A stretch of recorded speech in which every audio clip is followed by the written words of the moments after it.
ఆయనకి దామోదర అని పేరు వచ్చింది. ఆయన్ని లోకంలో కట్టగలిగిన వాడెవరు? ఆయన్ని కట్టగలిగిన వాడెవరు లేడు. అటువంటి వాడు ఒకనాడు పరమభక్తి కలిగినటువంటి యశోదాదేవి చేత కట్టబడ్డాడు. అలా కట్టబడినటువంటి ఘట్టాన్ని దామోదర ఘట్టము అని పిలుస్తారు, ఉలువుకల బంధనము అని. అది విన్నంత మాత్రం చేత కర్మపాశములు తెగిపోతాయి అని. అందుకే దామోదర లీల భాగవతంలో అత్యంత ప్రసిద్ధి పొందినటువంటి లీల.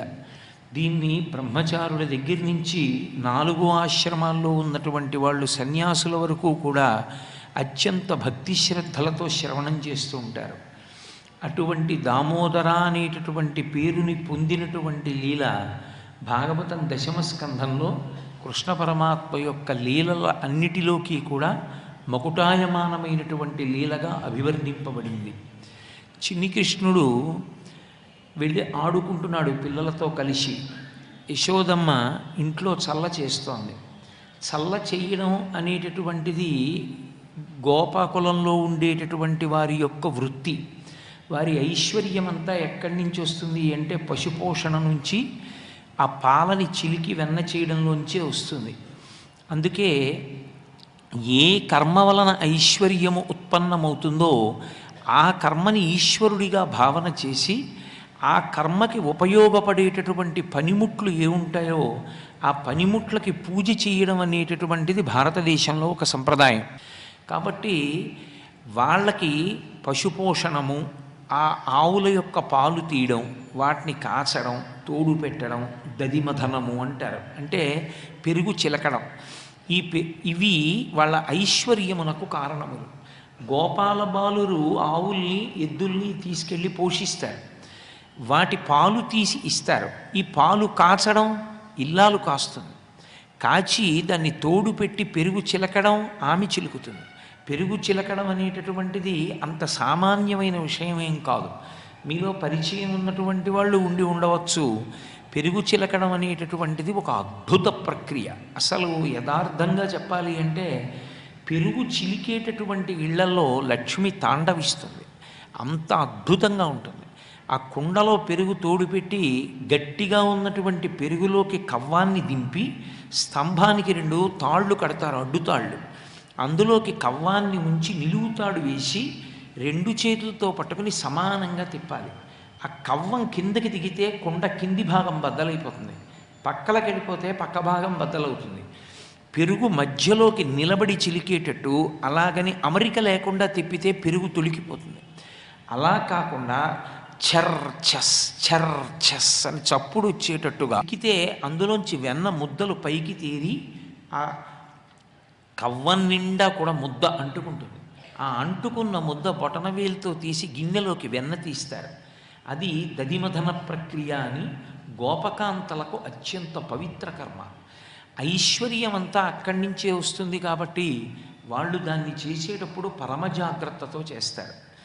వాళ్ళు చక్కగా సిగ నిండా పువ్వులు పెట్టుకుని, చేతి నిండా గాజులు వేసుకుని, ఆ చీర తీసి పైకి దోపుకుని, ఆ 2 చేతులకు వేసుకున్నటువంటి గాజులు ఘల్ ఘల్ అని ధ్వనొచ్చేటట్టుగా, ఆ మెడలో వేసుకున్నటువంటి హారముల యొక్క ధ్వని గాజుల యొక్క ధ్వనితో కలిసేటట్టుగా భగవత్ సంబంధమైనటువంటి కీర్తనలు పాడుతూ దదిమధన ప్రక్రియ చేస్తూ ఉంటారు.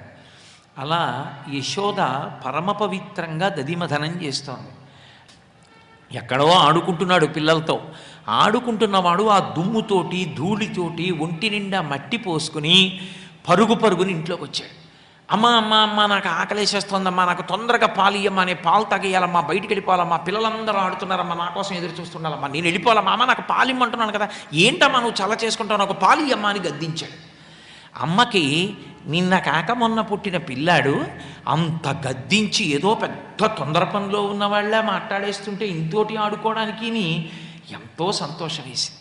అదే సమయంలో నా కొడుకు ఇంత మాట్లాడేస్తున్నాడు, అమ్మో అమ్మని ఎంత గద్దించేస్తున్నాడో అన్న ప్రేమ చేత ఆమె యందు పాలు పొంగుకొచ్చాయి. ఆమె ఏం చేస్తాడో చూద్దామని ఊరుకుంది. ఇవ్వకపోతే ఏం చేస్తావు, ఏం పెద్ద నిరాహార దీక్ష చేస్తావా, ఏం చేస్తాడో చూద్దామని ఊరుకుంది. ఆయన ఏం చేశాడు, అమ్మ అమ్మ ఏంటమ్మా నువ్వు ఈ చల్ల చేసుకుంటూ కూర్చుంటావు, నాకు పాలిమ్మంట ఇవ్వేంటమ్మా అని చెప్పి వెళ్ళి ఆ కవ్వం పట్టుకున్నాడు. కవ్వం దాని యొక్క దండం ఇంత లావులు ఉంటుంది, పెద్ద కుండలో చల్ల చేసినప్పుడు. పిల్లవాడి చెయ్యి పూల పొట్లల్లా ఇంతుంది. ఆ చేత్తో కవ్వం పట్టుకుంటే గిరగిరా తిప్పుతూనే ఉందనుకోండి, ఆ చెయ్యి చివుకుతుంది. అందుకని ఆమె ఆపేసింది. ఆయన పట్టుకుని ఆపలేదు, యశోద యొక్క అమ్మతనం ఆపేసింది. అక్కడుంది ప్రారంభం ఘట్టానికి.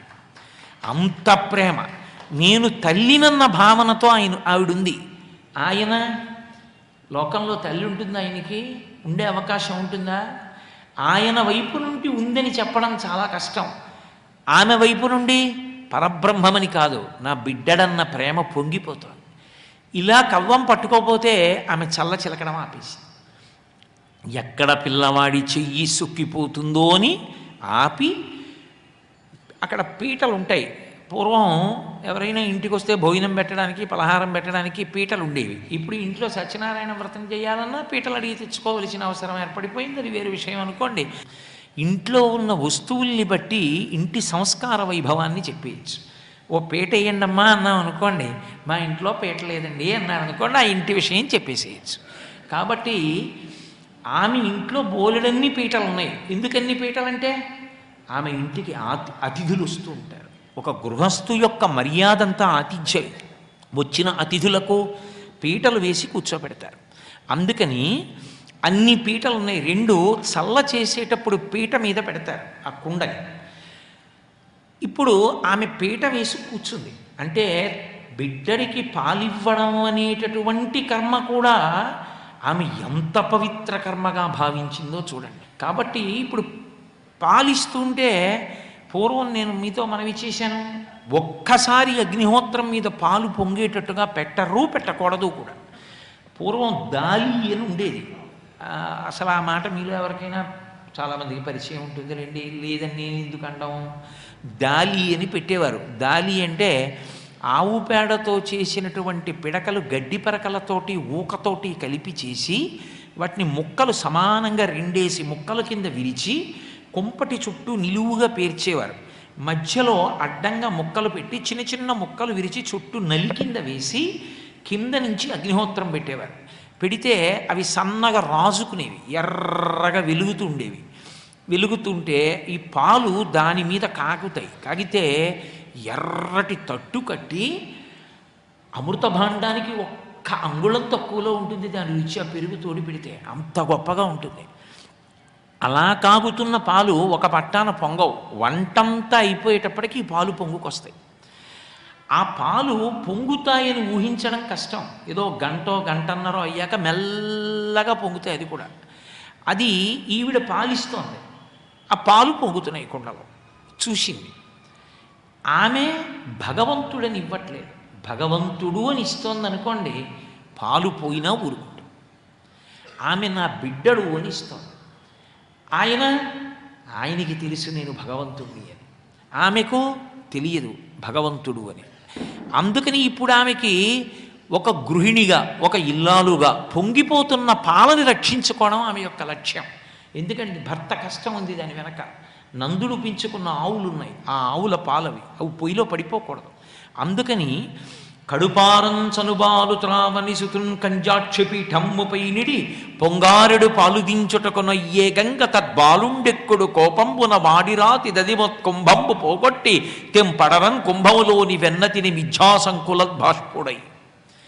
కోపం వచ్చేటప్పుడు ముందు 10 పద్యాలు ఉండకూడదు. ఎందుకంటే కోపం అకస్మాత్తుగా వస్తుంది. పద్యంలోనే వచ్చేయాలి కోపం, అంతే. మళ్ళీ కోపం రావడానికి ముందు 10 పద్యాలు, తర్వాత కోపాన్ని 10 పద్యాల్లో చెప్తే సహజత్వం పోతుంది. పోతన గారు కాదు, అలాగే ఉంటుంది రచన. ఒక పద్యంలోనే చెప్తారు. అందుకే కడుపారం చనుబాలు త్రావనిసుతున్ కంజాక్షి పీఠమ్ముపై నిడి. ఆ పిల్లాడు ఇంకా కడుపు నిండా పాలు తాగలేదు. కడుపు నిండా పాలు తాగవలసిన అవసరం ఆయనకి ఏముంటుంది? ఆయనకి ఆకలి ఉంటుందా? ఆయన ఆకలి ఉంటే మనుష్యుడు, ఆయన పరమేశ్వరుడు కదా, మరి ఆకలి ఏమిటి ఆయనకి? ఆయనకి కడుపు నిండా పాలు తాగవలసిన అవసరం ఏముంది? ఆయన కడుపు ఎప్పుడూ నిండుగానే ఉంటుంది. అంటే ఆయన ఒక పెద్ద లీల చెయ్యపోవడానికి నేపథ్యాన్ని వేస్తున్నాడు. అది యశోద దృష్టిలో తన కొడుకు అల్లరి, మన దృష్టిలో మనసు మీద ముద్రపడడానికి యోగ్యమైన స్థితి. అది యోగేశ్వరేశ్వరుని యొక్క ప్రకృతి. కాబట్టి నాకు కడుపు నిండా పాలివ్వడం కన్నా నీకు కుండలో పాలు పొంగిపోవడం ఎక్కువైపోయిందా? నన్ను కిందకి దింపేసి పాలు దింపడానికి వెళ్ళిపోయావా? పాలు పొంగిపోతుంటే పాలకుండని దింపడం అన్నది ఎంతసేపు పడుతుందో ఆలోచించండి. అక్కడికి వెళ్ళి ఆ పాలకుండని ఆ పక్కనే బట్ట ఉంటుంది, ఆ బట్టతో కుండ పట్టుకుని కిందకి దింపేస్తారు. పూర్తిగా మూత పెట్టకూడదు కాబట్టి పైన ఆ మూత సగం పెడతారు. ఎందుకంటే పాలకి ఎప్పుడు పూర్తి మూత పెడితే ఆ కాపు వాసన అంటారు, అటువంటి వాసన వస్తాయి. అందుకని సగం మూత పెడతారు. పెట్టి వెనక్కి వచ్చింది ఆవిడంతే. దీంట్లోనే ఆవిడంతే చేసింది. కోపం వచ్చిన చిన్ని కృష్ణుడు ఎంత చేశాడో చెప్పారు పోతన గారు. అల్పాక్షరముల యందు అనల్పభావన ధ్యానయోగ్యములని గుర్తు. అది మీరు మనసుతో దర్శనం చెయ్యాలంతే. పద్యంలో అర్థంగా చెప్తే ఏముండదు అందులో. కడుపారం చనుబాలు త్రావనిశతున్ కంజాక్షి పీఠమ్ముపైనిడి పొంగారెడు పాలుదించుటకునయ్యేగంగా తద్బాలుండెక్కుడు కోపంబున. చాలా కోపం వచ్చేసింది. ఎందుకు కోపం? అమ్మా, నాకు ఒక పక్క నుంచి ఆటలకి వేళైపోతోందమ్మా, వాళ్ళందరూ అక్కడ నిలబడి ఉన్నారమ్మా, నేను తొందరగా వెళ్ళిపోవాలమ్మా అని అంత చెప్తే నన్ను చూసి నవ్వావా? నేను కవ్వం పట్టుకుంటే అప్పుడు ఆపావా? కూర్చోబెట్టి పాలిస్తున్నావా? సగం పాలిచ్చావో లేదో మళ్ళీ కుండలో పాలు పొంగిపోతున్నాయని వెళ్ళిపోయావా? నాకు పాలు ఇవ్వడం మానేసి వెళ్ళిపోతావా? నేను ఆడుకోవద్దు అంటే ఇప్పుడు ఆయన ఆటలు ఎక్కువ, పాలు దింపడం ఎక్కువ ఇల్లాలకి. అది బాల్య చేష్టితము అంటారు. ఒక బాలుడిగా కృష్ణుడి యొక్క లీల. అందుకే ఒక్కసారి కోపం వచ్చేసి చిన్ని కృష్ణుడు అమ్మ కట్టినటువంటి పట్టుదట్టి చిన్న కొప్పు, దానికి పెట్టినటువంటి ముత్యాల సరాలు, తామర పువ్వుల్లాంటి కళ్ళు, ఇంత కోపం వచ్చేసి ఊగిపోయి దవడలు అదిరిపోయి దొంగేడుపు వచ్చేసి, ఎందుకని తన అమ్మని ఏం చేయలేడు, అందుకని కోపం శేషేన పూరయేత్, అందుకని కోపం.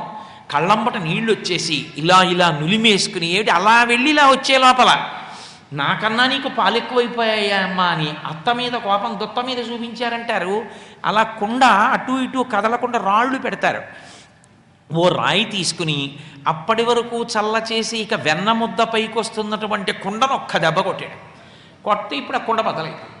కుండ బద్దలైపోతే అందులోంచి మజ్జిగంతా కింద కారిపోయి వెన్న ముద్దలన్నీ కిందకు వచ్చేస్తున్నాయి. వెన్న ముద్దలన్నీ కిందకు వస్తున్నాయని అక్కడ ఉన్నటువంటి వెన్న ముద్దల్లో ఒక వెన్న ముద్దని చేత్తో పట్టుకున్నాడు. పట్టుకుని ఎప్పుడైతే ఓ వెన్న ముద్ద చేత్తో పట్టుకున్నాడో, ఎప్పుడైతే కుండ పగిలిపోయిందో, ఎప్పుడైతే మజ్జిగ కారిపోయిందో అమ్మకి కోపం వస్తుంది ఇప్పుడని గుర్తొచ్చింది. ఎరా అలా వెళ్ళి ఇలా వచ్చేటప్పటికి ఇంత అల్లరా అని గుర్తొస్తుందని భయం. ఇప్పుడేం చేశాడు? తనని తాను సమర్థించుకోవాలి. తను ఎంతో బాధపడిపోతే ఆ కుండ బద్దలు కొట్టానని చెప్పాలి. అందుకని ఇది తప్పు కాదని చాలా దబాయించడానికి ఇంకా పెద్దవాడు అవ్వలేదు. పెద్దవాడైతే దబాయింపు వస్తుంది. పిల్లాడు కదూ, ఏడిచి తను చేసిందే ఒప్పని మాట్లాడాలి. అందుకని దదిమత్కుంభంబు పోగొట్టి ఆ కుండ బదలగొట్టేసి వాడిరాతి దదిమత్కుంభంబు పోగొట్టి తెంపడరన్ కుంభములోని వెన్న తినే మిథ్యాసంకులద్భాష్పుడై. నిజమైన ఏడుపు కాదది, దొంగేడుపు. దొంగేడుపని పిల్లలకు ఒక్కళ్ళకే వచ్చేది. పెద్దవాళ్ళకు వస్తే అంతకన్నా ప్రమాదకరమైన విషయం ఇంకొకటి లేదు. దొంగ ఏడుపు అని ఏడుస్తారు పిల్లలు. ఉత్తినే కళ్ళమ్మ నీళ్లు రావు, ఉత్తినే పెద్ద రాగం పెడుతుంటాడు. అంటే ఎలాగైనా తన పని సాధించుకోవాలి. ఒకటి, అమ్మ పెడుతున్నది తినకుండా ఉండాలన్నా, అమ్మ ఎంత పనిలో ఉన్నా తనకి పెట్టాలనుకున్నా పిల్లలకి ఇదే సాధన. ఏదో పాల సీసా పెట్టి పాలు పడుతోంది అనుకోండి, వాడికి తాగడం ఇష్టం లేదు, వాడు రాగం మొదలెడతాడు. వాడికి అప్పుడు తాగాలని ఉంది, వాడు రాగం మొదలెడతాడు. నిజంగా కళ్ళమ్మట నీళ్లు రావు. ఒక్కొక్కసారి విచిత్రం ఏంటంటే దొంగ కన్నీళ్లు మొదలు పెడతాడు. లోపల బాధ ఉంటే కదా ఏమైనా అరవడానికి. అందుకని ఏడవడానికి ఏం లేదు అక్కడ, అందుకని ఏడుపు లేదు, నోటి మాటలు ఉన్నాయి. అది చెప్పారా పోతన గారు? నువ్వు అనుభవించాలి మనసు చేత. ఏమని ఏడుస్తాడు ఇప్పుడు అంటే అది విడిచిపెట్టారు పోతన గారు. నువ్వు భావించుకోనప్పుడు ఆ లీలకు అర్థం లేదని. అమ్మా అమ్మా నేను ఆడుకుంటున్నానమ్మా, అవతల పిల్లలందరూ ఎదురు చూస్తున్నారమ్మా, నాకేమో ఆకలేసేస్తోందమ్మా, కాసిన పాలు తాగెడదాం అనుకున్నానమ్మా, వచ్చానమ్మా, నిన్ను పాలు అడిగానమ్మా, నువ్వు పాలు ఇవ్వలేదమ్మా, చల్ల చేసుకుంటున్నావమ్మా, ఎంతో బతిమాలనమ్మా, పాలు ఇస్తానన్నావమ్మా, సగం ఇచ్చావమ్మా, నా ఆకలి తీరలేదమ్మా, పాలు దింపడానికి వెళ్ళిపోయావమ్మా, నువ్వు అన్నీ ఇలాంటి పనులే చేస్తావమ్మా, వాళ్ళందరూనేమో నువ్వు కడుపు నిండా తిని రాలేదా, మీ అమ్మ పెట్టలేదా అంటారమ్మా, నాకు ఎంత అవమానమమ్మా, నువ్వేంటమ్మా ఇలాంటి పనులు చేస్తావమ్మా, ఇవన్నీ చదివేస్తున్నాడు అమ్మ మీద. నిజంగా ఆవిడ ఇవన్నీ చేసిందా అంటే అమ్మ మీద ఆరోపణలు పసితనంతో. అంత కృష్ణుడు, అంత అఖిలాండకోటి బ్రహ్మాండ నాయకుడు అమ్మతనానికి కట్టుబడితే అంత కిందకి వెళ్ళిపోయాడు. అమ్మ అన్న మాట పరమేశ్వరుణ్ణి కూడా ఎంత శైశవావస్థకి తీసుకెళ్ళగలదో, అమ్మతనానికి ఉన్న గొప్పతనం ఏమిటో చూపించారు. కాబట్టి ఇప్పుడు ఆ వెన్న ముద్ద ఒకటి చేత్తో పుచ్చుకున్నాడు. వెన్న కనబడితే పుచ్చుకోవడం మరి అలవాటు కదా, అది తన కొరకేని.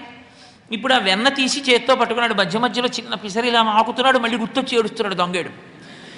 ఈలోగా ఆవిడ పాలు దింపేయడం అయిపోయింది. రాబోయే పరిణామాలు విపత్కరంగా ఉంటాయని తెలుసు. ఎందుకని తిరిగి వచ్చిందనుకోండి పాలేం ఇవ్వదు, కొడితే కొట్టవలే నాన్న పాలు తాగు అని ఈ రోజుల్లో అయితే అంటారేమో. ఆవిడ అలా అందం. అందుకని అమ్మ ఎక్కడ బుగ్గ గిల్లుతుందో, ఎక్కడ పిక్క తిప్పుతుందో, ఎక్కడ 2 దెబ్బలు వేస్తుందో ఆవిడ జన్మాంతరంలో పాపం ఆవిడ కొట్టింది లేదు యశోద. నిజంగా కొడదామన్నా ఈయన ముగ్ధమోహన స్వరూపం చూసి పొంగిపోయి ఊరుకుండిపోయేది. కాబట్టి ఇప్పుడు తనని ఎక్కడ దెబ్బలాడుతుందో అని గప్చిప్గా ఆ వెన్న ముద్ద పట్టుకుని వెళ్ళిపోయాడు. ఆవిడ కుండ దింపిడి తిరిగి చూసింది, ఏదో అంటున్నాళ్లే అనుకుంది. ఇటు తిరిగి చూసేటప్పటికి ఒలికిపోయింది. బిందెలో నీళ్లు వంపేశారనుకోండి పెద్ద బాధ లేదు, కానీ మజ్జిగ కానీ ఒలికిపోయింది అనుకోండి ఇంట్లో, ఆ ఇల్లాలు పడే బాధ అంతా ఇంతా కాదు. ఇప్పుడు ఒలికిపోయింది మజ్జిగ, అందుకు ఆవిడికి చికాకు. అది వాళ్ళ ఇంటి ఐశ్వర్యం. నేలపాలైపోకూడదు, కుండ బద్దలైపోకూడదు, వేళాపాల లేకుండా. అలాగా కుండ బద్దలైపోయింది, నేలపాలైపోయింది లోపల ఉన్న సామానంతా. పైగా ఇప్పుడు దాన్నంతటినీ ఇంట్లోంచి బయటికి కడిగేయాలి. అది ఆవిడికి ఇష్టం లేని పని. కాబట్టి అందుకు ఆగ్రహం వస్తుంది ఆవిడికి. ఇప్పుడు అసలు ఆ లక్ష్మిని ఇచ్చేవాడు ఆవిడ కొడుగ్గానే ఉన్నాడు, ఎక్కడికి పోదు. ఇది ఆవిడికి తెలియదు. ఆయన లక్ష్మీనాథుడు, ఆయన ఉన్న చోట ఆవిడ ఉంటుంది. చాలామందికి తెలియక లక్ష్మీ పూజ చేస్తే ఉంటుంది అనుకుంటున్నారు. ఆవిడే ఉండదు అలా. ఆవిడ ఎందుకు ఉంటుందంటే విష్ణు పూజకు ఉంటుంది. ఆయన్ని పూజ చేసిన చోట ఆవిడ ఉంటుంది. కాబట్టి ఇప్పుడు ఆయన పక్కకి వెళ్ళిపోయాడు చాలా నిశ్శబ్దంగా. ఈవిడ వచ్చి చూసి కోపం రాదు మరి, చాలా కోపం వచ్చింది. అసలు కోపం రావడానికి కారణం ఇంకొకటి. ఆవిడ బాధ అంతా ఏమిటంటే ఆ ముందు రోజు గోపకాంతలందరూ వచ్చారు ఆవిడ దగ్గరికి.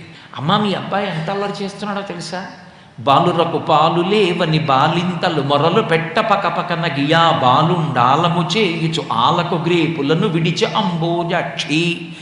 పాలు పితుక్కోకుండానే దూడలను వదిలేస్తున్నాడు, పాలు తాగేస్తున్నాయి.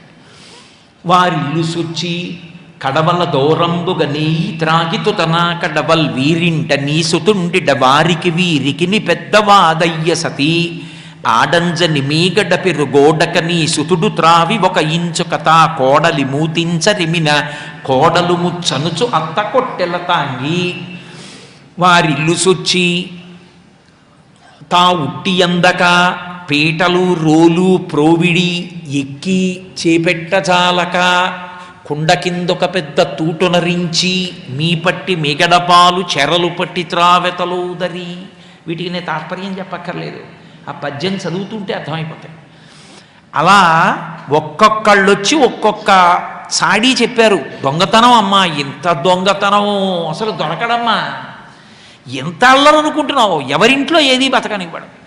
ఆఖరికి పైన కడితే ఉట్టి పీటలు రోలు వేసుకుని ఎక్కి దాని కింద కన్నం పెట్టి తాగేస్తున్నాడు. మహానుభావులు బాలకృష్ణుని యొక్క లీలల్ని ఎంత అనుభవించారో, ఒక్కొక్కళ్ళు ఒకరిని మించి ఒకరు అనుభవించారు. వ్యాసుడి కన్నా పోతన గారు అనుభవించారు, పోతన గారి కన్నా లీలాశుకుడు అనుభవించాడు, లీలాశుకుడి కన్నా మధుసూదన సరస్వతి అనుభవించారు. ఒక్కొక్కళ్ళు ఎంతంత అనుభవించారో. లీలాశుకుడు కృష్ణకర్ణామృతం చేస్తూ కృష్ణలీలల్లో ఒక లీల చెప్తాడు.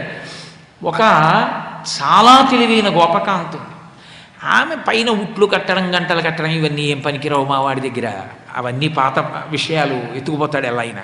కుండే పెట్టేస్తే వీధిలో పట్టుకోవచ్చు, ఎందుకంటే వీళ్ళు ఎంత అమాయకులో ఇక్కడ పెట్టారని ఎత్తుకుపోతాడు, అప్పుడు పట్టేసుకోవచ్చు తేలిక అని తలుపు తీసి తలుపు పక్కన కుండ పెట్టి తలుపు చాటున తానుంది. కానీ పట్టుకునేటప్పుడు సాక్ష్యం ఉండాలి, లేకపోతే నేనెక్కడ తిన్నానంటాడు. మూతికి అంటుకోవాలి, చేతికి అంటుకోవాలి. చేతికి అంటుకుని ఉండగా పట్టుకుంటే సరిపోదు, మూతికి కూడా అంటుకోవాలి. పాపం బలరాముడు ఇలాంటి పనులు చేయడు, ఏదో ఇంటి పట్టున కూర్చొని ఆయన పనులు ఆయన చేసుకుంటూ ఉంటాడు. ఈయనే వచ్చాడు తన వెనక పరివారంతో. వచ్చి తలుపు పక్కన ఉన్నటువంటి కుండ చూశాడు. ఆయనకు అనుమానం వచ్చి, ఒరే అందరూ ఉట్లు మీద పెడితే ఈవిడ తలుపు పక్కన పెట్టిందంటే ఇక్కడే ఎక్కడో ఉండుంటుంది, చాలా జాగ్రత్తగా ఉండాలి, మనం పరమనిశ్శబ్దంగా తినండి, దక్షిణామూర్తులై తినండి అన్నాడు. అలాగే కుండ మూత తీశాడు, ఒక్కొక్కడిని పిలుస్తున్నాడు, ఫాల్ ఇన్ లైన్, అందులో ఏం తేడా ఉండదు, మళ్ళీ తోసుకోవడాలు అవి ఉండవు, చక్కగా ఒక్కొక్కరు వస్తున్నారు, పుచ్చుకుంటున్నారు, వెళ్ళిపోతున్నారు. అమ్మయ్యా నేను కూడా పుచ్చేసుకుంటే అయిపోయిందని ఆఖరణ కుండలో ఉన్నది ఇలా చేత్తో తీసుకుని ఇలా నోట్లో పెట్టుకున్నాడు. టక్కన పట్టుకుంది వచ్చి. పట్టుకునేటప్పటికీ కృష్ణుడు ఏమని చేయాలి? చెయ్యి లాక్కుని అవో వదిలిపెట్టానాలి. ఆయన ఏమలేదు అన్నాడు. ఆవిడ తెల్లపోయింది, ఇదేంటి దొంగతనం చేస్తుంటే పట్టుకుంటే దొరలా నించున్నాడు అని ఆవిడ అంది. అసలు చూద్దాం ఏమంటే, కస్తంబాల అంది. ఎవరు నువ్వు అంది. ఆయన ఏం చెప్పాలి? నేను కృష్ణుడిని చెప్పాలి. ఆయన అలా చెప్పలేదు, బలానుజ, బలరాముడి తమ్ముడిని అన్నాడు. మధ్యలో ఆయన పేరు ఎందుకు అంటే తన పేరు మానేసి ఇంట్లో బుద్ధిగా ఉన్న అన్నయ్య పేరు చెప్పాడు. బలానుజ అన్నాడు. అయ్య బాబోయ్, గుండెలు తీసిన బంటు. అసలు నిజంగా వెంటనే పిల్లాడు భయపడిపోయి ఏదో కృష్ణుడు అమ్మ తప్పైపోయిందమ్మా అనాలి. అనడం మానేసి వాళ్ళ అన్నయ్య పేరు చెప్తున్నాడు. అని కిమిహతే అంది. ఇక్కడికి ఎందుకు వచ్చావు? ఇలా చూసి, ఓ మన్మందిరాశంకయ, మా ఇల్లు అనుకున్నాను కాదేంటి అన్నాడు. అయ్య బాబోయ్, మీ ఇల్లు అనుకున్నా వచ్చావా? సరే, యుక్తం తం నవనీత పాత్ర వివరే హస్తం కిమర్థం యసేహే అంది. సరే పోన్లే, కుండలో చెయ్యి ఎందుకు ఎట్టావు అంది. ఎందుకు చెయ్యి పెట్టి వెన్న తీస్తున్నావు అంది. ఆయన అన్నాడు ఇలా చూసి, మాత కంచన వత్సకం మృగవిదా మాతా విషాదం క్షణ. కాసేపు గట్టిగా మాట్లాడకుండా ఉంటావా? మా దూడ ఒకటి తప్పిపోయింది ఉందేమో అని చూస్తున్నాను, ఏంటి అలా అరుస్తూ దూడ పారిపోతే? కాసేపు మీదుగా మాట్లాడు. అయ్య బాబాయ్, దూడ కుండలో దూరితే వెతుక్కుంటున్నావా చెయ్యట్టి అని ఆవిడ తెల్లబోయి చెయ్యి వదిలేసింది. గోపకన్య తెల్లబోయేటట్టుగా మాట్లాడిన ఆ చిన్ని కృష్ణుడు ఉన్నాడే, ఆయన మమ్ము అనుగ్రహించుగాక అన్నాడు లీలాశుడు. కాబట్టి ఒకళ్ళని మించి ఒకళ్ళు అనుభవించారు.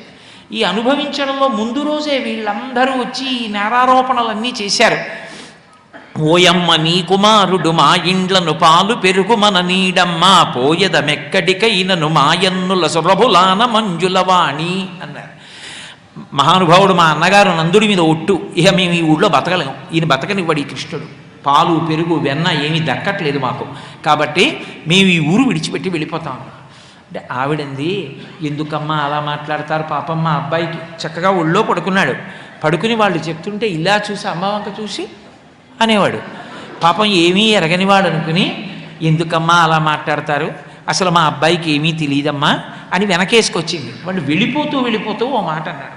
అవునులే, ఇప్పుడు ఎందుకు తెలుస్తుంది, మేము చెప్తే మేము అందరం అబద్ధాలు ఆడామన్నావుగా, రేపు మీ ఇంట్లో చేస్తాడు రోజున, అప్పుడు నువ్వు పట్టుకుందువు కానివేమో చూద్దు కానీ, మీరు పట్టుకోలేకపోయారా అన్నావుగా, నువ్వు పట్టుకో చూస్తాం అన్నారు. ఇప్పుడు ఆవిడ మళ్ళీ వెనక్కి రండి, ఆ బద్దలైపోయిన కుండ దగ్గరికి వచ్చి చూసింది. ఆవిడ బాధ ఏమిటంటే, కుండ బద్దలైపోయిందన్నది ఒక ఎత్తు అయితే, తన కొడుకు ఇంత అల్లరి చేశాడు, వాళ్ళందరూ చూస్తున్నారు గోడ నుంచి. ఇప్పుడు ఏం చేస్తుందో చూద్దాం, పట్టుకుంటుందేమో అని. వెనక్కి తిరిగి చూస్తే కోపకాంతలు, ముందు చూస్తే బద్దలైపోయిన కుండ, పట్టుకుందామంటే అక్కడ లేడు. ఎరా కృష్ణ అందనుకోండి, ఇక మళ్ళీ కనపడ్డ సాయంకాలం వరకు. అందుకని ఆవిడ పట్టుకోవాలి కాబట్టి ఆలోచించింది. లాలనమున బహుదోషములు లింప్రాపించు తాడనోపాయములం చాల గుణంబులు కలుగును తాడనంబె బాలు రకును పద్యంబరయన్. నా కొడుకు నా కొడుకు నా కొడుకుని ముద్దు చేస్తే అది ఎలా ఉంటుంది అంటే, ఏదో కృష్ణదేవరాయల వారి చరిత్రలో రామరాయల వారు మాట అంటాడు, తాడనంబె బాలు రకును పద్యంబరయన్. బహుశా ఇప్పుడు ఆ మాటలు సభాముఖంగా కూడా చెప్పకూడదేమో అలా. కాబట్టి పిల్లలకి 2 దెబ్బలు వెయ్యాలి, అప్పుడప్పుడు వేస్తుంటే యుక్తాయుక్త విచక్షణతో వెయ్యాలి, వేస్తే వాళ్ళు వృద్ధిలోకి వస్తారు అని. ఇవాళ కృష్ణుణ్ణి కట్టేస్తాను, కొట్టేస్తాను. ఎవడైనా అఖిలాండ కోటి బ్రహ్మాండ నాయకుడు, సమస్త జగత్తులు తన కడుపులో ఉన్నవాడు, ఆయన్ని పడతానంటోంది, కడతానంటోంది, కొడతానంటోంది అని ఇప్పుడు పెద్ద యుద్ధానికి బయలుదేరుతున్న దానిలా సిద్ధమైంది. ఎందుకని తొందరపడి వెళ్ళిపోయింది అనుకోండి, ఆయన ఏమంత తొందరగా దొరికేవాడు కాడు.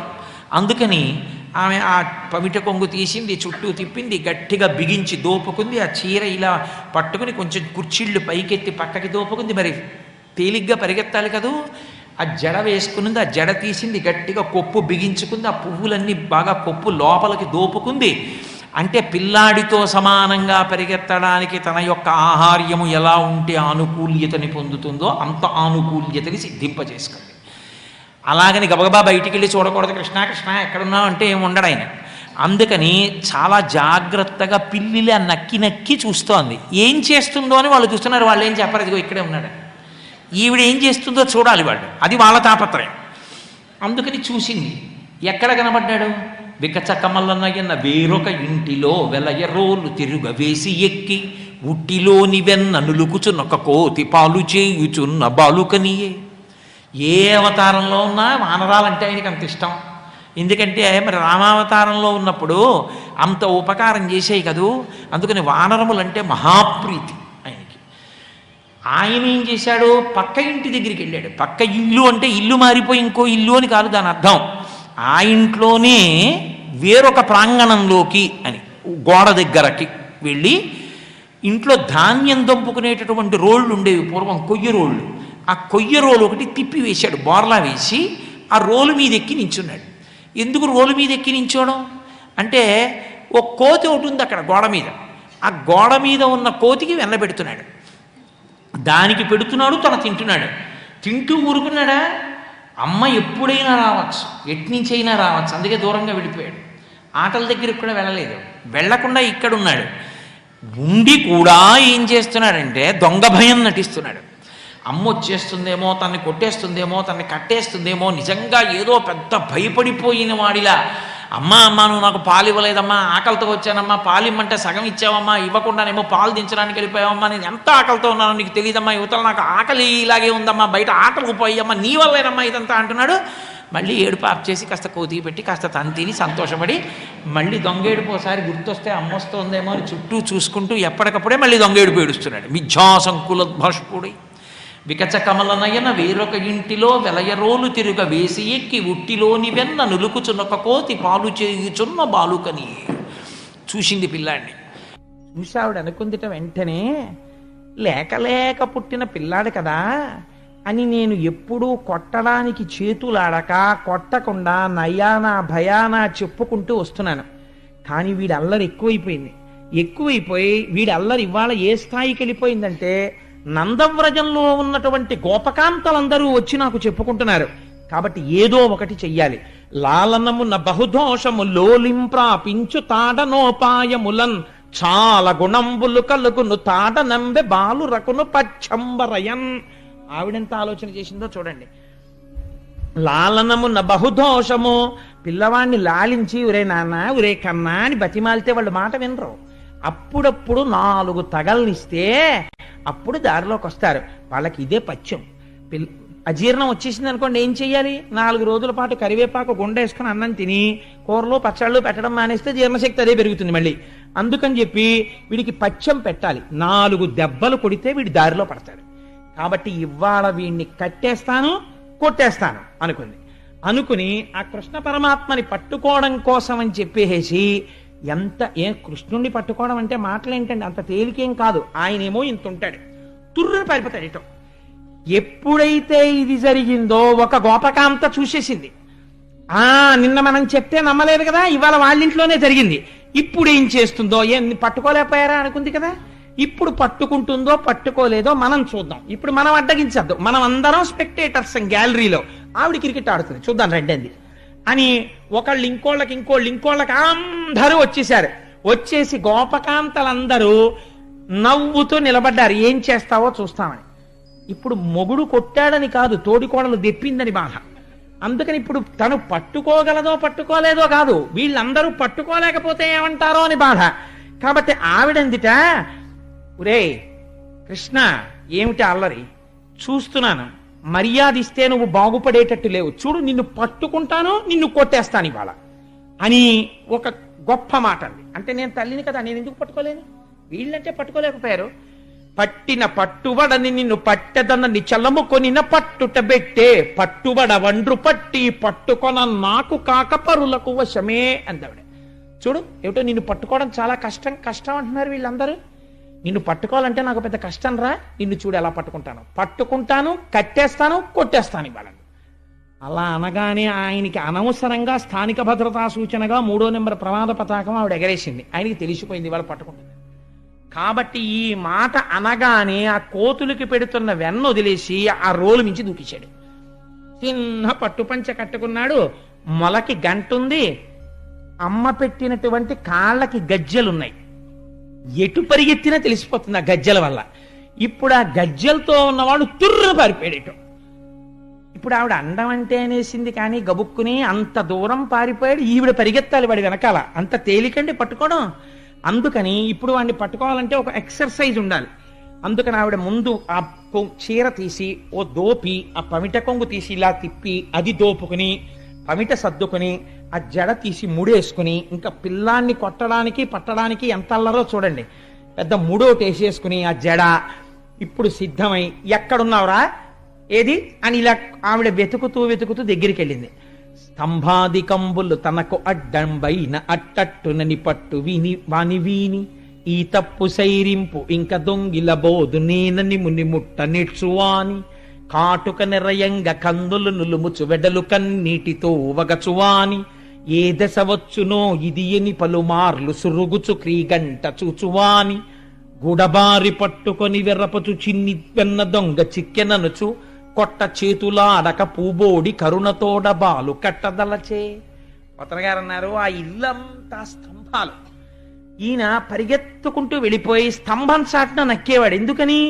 పరిగెత్తాడనుకోండి కాలి మువ్వలు చప్పుడవుతాయి. అందుకని మువ్వలు చప్పుడైతే అమ్మ ఎటువైపు పరిగెడుతున్నాడో కనిపెడుతోంది. అందుకని చప్పుడు చేయకుండా మొలకో గంట ఉంది, కాళ్ళకి గజ్జెలున్నాయి. అందుకనో స్తంభం చాట్న నించుని అమ్మ కొంచెం దూరంగా ఉందన్న తర్వాత ఆ స్తంభం చాట్ నుంచి ఓ ఇంత చిన్న మొహం ఒకటే బయటెట్టేవాడు. బయటెట్టి చూసేవాడు అమ్మని. ఓ చిన్న నెమలిపించం ఒకటి పెట్టుకుని చూసి స్తంభాదికంబులు తనకు అడ్డంబైన అట్టట్టునని పట్టు వాని వీని అమ్మ చూసేసేది.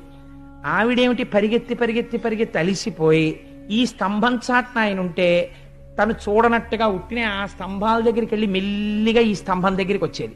వస్తే మీరు చూసే ఉంటారు చిన్నతనంలో పిల్లల్ని, ఆయన ఆ చాటున్నాడు అటు పారిపోదామంటే ఆవిడ ఇటు వచ్చేది, ఇటు పారిపోదామంటే ఇటు వచ్చేది. ఆవిడ పట్టుకుందామని ఇటు ఇటు చెయ్యి పెడుతుంటే ఇటు వచ్చినట్టు పరిగెత్తినట్టు ఆవిడ ఇలా అనేటప్పటికి ఇటు పరిగెత్తి వెళ్ళిపోయాడు. మళ్ళీ పారిపోయి ఇంకో స్తంభం చాటుకు వెళ్ళిపోయాడు.